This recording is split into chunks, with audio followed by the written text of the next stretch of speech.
Good morning, students. In class 12th, today we will start our next unit, that is electromagnetic induction.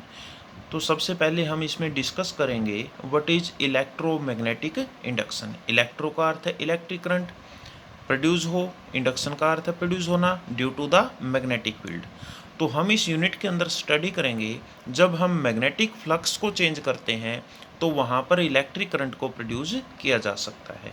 तो आपने 10th class में भी इसके अंदर थोड़ा सा स्टडी किया था फिजिक्स के अंदर, तो हम इसको और ज़्यादा अच्छे से एक्सप्लेन करेंगे। ठीक है, तो it is the phenomena of generation of electric current या ईएमएफ इन ए क्लोज्ड कोयल। किसी भी कोयल के अंदर हम इलेक्ट्रिक मैग्नेटिक फील्ड को चेंज करके एक इलेक्ट्रिक करंट को जनरेट कर सकते हैं। उसी फिनोमिना को क्या बोलते हैं? Electromagnetic induction. ठीक है, तो यहाँ पर हम सबसे पहले स्टडी करेंगे what is magnetic flux. Magnetic flux के बारे में आप 3rd यूनिट में स्टडी कर चुके हैं, लेकिन हम और ज़्यादा इसको थोड़ा सा अच्छे से एक्सप्लेन कर सकते हैं। ठीक है, तो जो मैग्नेटिक फ्लक्स है उसको फाई बी से नोट कर सकते हैं। ठीक है, तो फाई बी हमने नोट किया है मैग्नेटिक फ्लक्स को। तो magnetic field line crossing a surface, कि कितनी मैग्नेटिक फील्ड लाइन किसी क्रॉस सरफेस को पेनिट्रेट करती है in a direction normal to the surface is called magnetic flux. कि हम मान सकते हैं कि मान लिया हमारे पास कोई भी एक सरफेस एरिया है और वहाँ से कितनी मैग्नेटिक फील्ड लाइन पास होगी, तो वो क्या होगा? मैग्नेटिक फ्लक्स होगा। ठीक है, तो for uniform magnetic field B crossing the plane of area A, तो यहाँ पर हमारे पास कोई भी एक एरिया ए मान लेते हैं, ये ए से डिनोट किया है और ये मैग्नेटिक फील्ड है। ठीक है, और यहाँ पर मैंने क्या किया? नॉर्मल ड्रा किया है, यानी जो एरिया है उसके ऊपर नॉर्मल ड्रा कर दिया, एक परपेंडिकुलर ड्रा कर दिया। ठीक है, तो हम यहाँ पर जो बी है उसको मैग्नेटिक फील्ड के लिए नोट करते हैं। ठीक है, तो हमारे पास जो फ्लक्स है वो किसके इक्वल होगा? बी डॉट ए।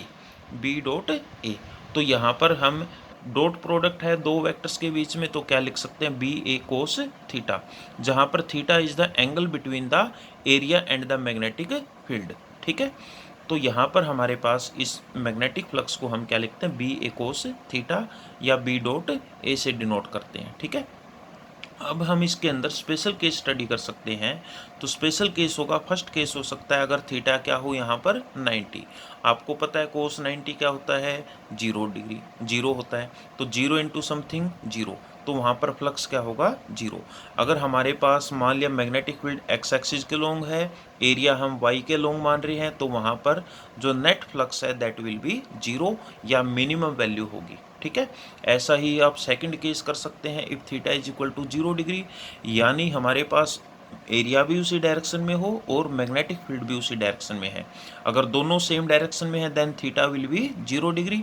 अगर 0 है तो कोस 0 क्या होता है? 1। तो वहाँ पर फाई बी है उसकी वैल्यू क्या होगी? B A, that will be maximum. ठीक है, तो वहाँ पर हमें मैक्सिमम मैग्नेटिक फील्ड ऑब्टेन होगा। ठीक है, अब हम बात करते हैं कि जो फ्लक्स है वो किसके इक्वल होगा? बी ए। ठीक है, मैक्सिमम होगा। तो अगर हम बी की वैल्यू देखें तो वो क्या होगी? मैग्नेटिक फ्लक्स बाय में एरिया। तो हम कह सकते हैं हैंस मैग्नेटिक फील्ड स्ट्रेंथ, या जो बी है in the magnetic is the magnetic flux crossing per unit area. तो कितना मैग्नेटिक फ्लक्स है, कितने एरिया के अंदर है, held perpendicular to the magnetic field B. अगर हम उसको मैग्नेटिक फील्ड बी के अंदर रखते हैं तो वो क्या बताती है हमें? मैग्नेटिक फील्ड स्ट्रेंथ के बारे में। ठीक है, अब बात करते हैं यूनिट ऑफ मैग्नेटिक फ्लक्स।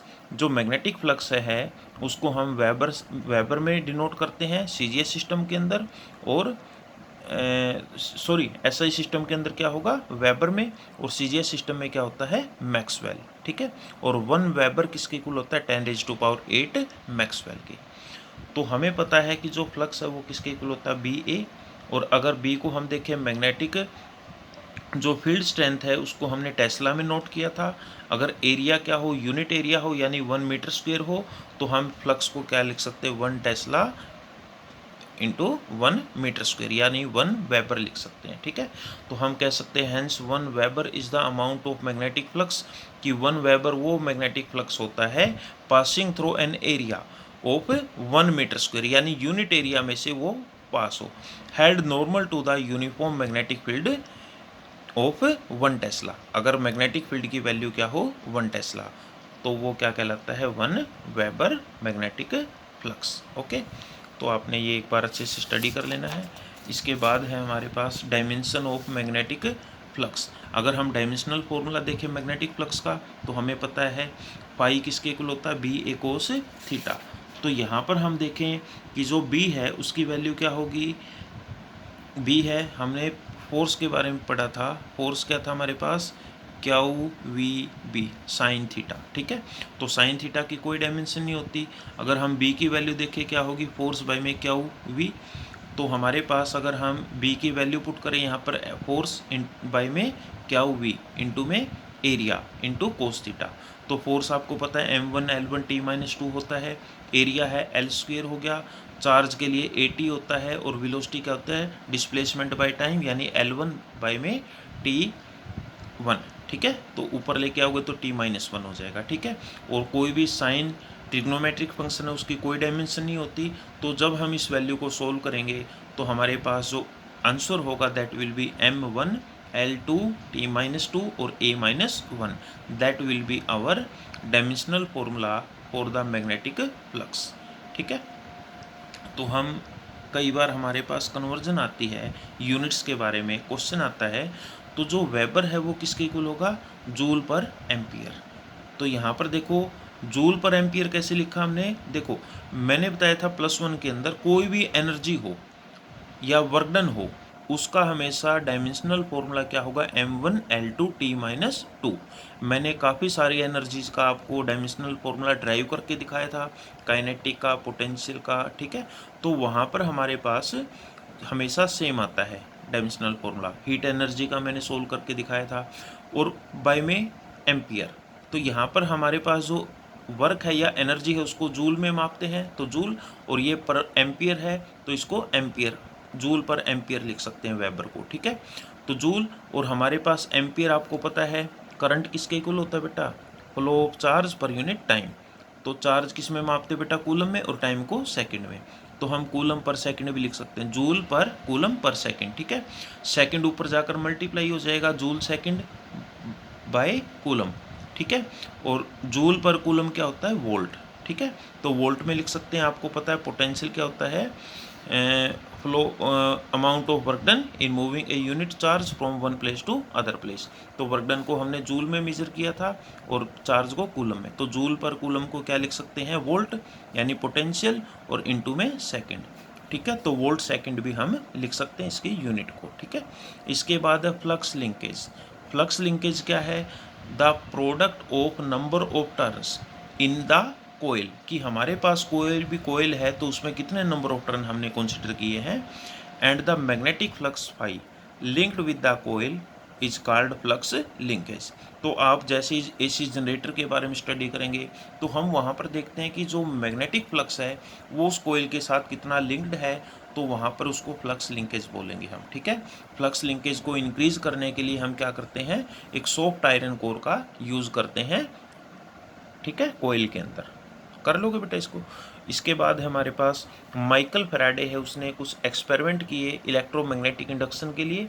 तो आप ये 10th में पढ़ चुके हैं कि अगर हमारे पास एक कोयल है और उसको हमने किससे जोड़ दिया, एक गैल्वेनोमीटर से, और जब हम एक बार मैग्नेट को मूव करवाते हैं तो हम ये देखते हैं कि उस कोयल के अंदर क्या है, एक करंट पैदा होगा, एक ईएमएफ इंड्यूस होती है, जिसको हम डिनोट कर सकते हैं with the help of A galvanometer. ठीक है, तो आपने ये 10th में स्टडी किया था, इसको एक बार आप अच्छे से स्टडी कर सकते हैं।